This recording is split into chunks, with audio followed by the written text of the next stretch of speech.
Він 10 днів не встає з ліжка і збирається оголосити голодування. Політичний бранець Кремля, кримський татарин із важкими вадами серця, цукровим діабетом і раною, що не гоїться на місці ампутованої ноги, Едем Бекіров скаржиться на нестерпний біль у спині через защемлення нерва у хребті. Про це телефоном нам розповів адвокат політв'язня Іслам Веліляєв. Каже, все, на що спромоглися медики у СІЗО – ін'єкції знеболювального. Окрім того, аби стабілізувати рівень цукру у крові, Едему Бекірову знову збільшили дозу інсуліну. За словами адвоката, Едем Бекіров більше не вірить, що окупанти відпустять його додому, принаймні під домашній арешт. З відчаю готовий навіть оголосити голодування на знак протесту проти сфабрикованих проти нього звинувачень.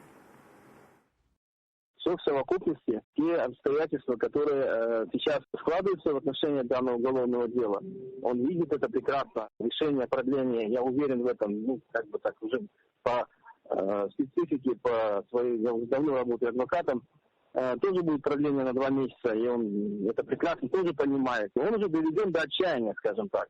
Демагал уже в таком положении, что он говорит, чем я буду умирать в дороге где-то там, я лучше умру здесь всего. Поэтому это его решение. Так. Окупанти шантажують тяжкохворого Едема Бекірова, вимагаючи від нього обмовити лідера кримських татар Мустафу Джемілєва, главу Меджлісу Рефата Чубарова та віце-президента Всесвітнього конгресу кримських татар Ленура Іслямова. Він має дати свідчення, у яких би звинуватив їх у тому, що це начебто вони готували теракт у Криму. Там ситуація дуже проста. Йому кажуть, дай дані свідчення, що тебе використовували Рефат Чубаров, Мустафа Джемілєв, Ленур Іслямов, що вони готували терористичний акт в Криму, і все в тебе буде добре. Тобто там йде не просто катування через його фізичний такий стан, а йде такий ультиматум,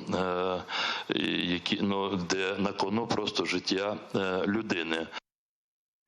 Російські ФСБівці затримали Едема Бекірова на адмінмежі з тимчасово окупованим Кримом 12 грудня торік. Тяжкохворого кримського татарина цинічно звинуватили в організації таємного схорону з вибухівкою поблизу Джанкоя. За це окупаційний суд заарештував Едема Бекірова. Вже майже 9 місяців його утримують в нелюдських умовах Сімферопольського СІЗО.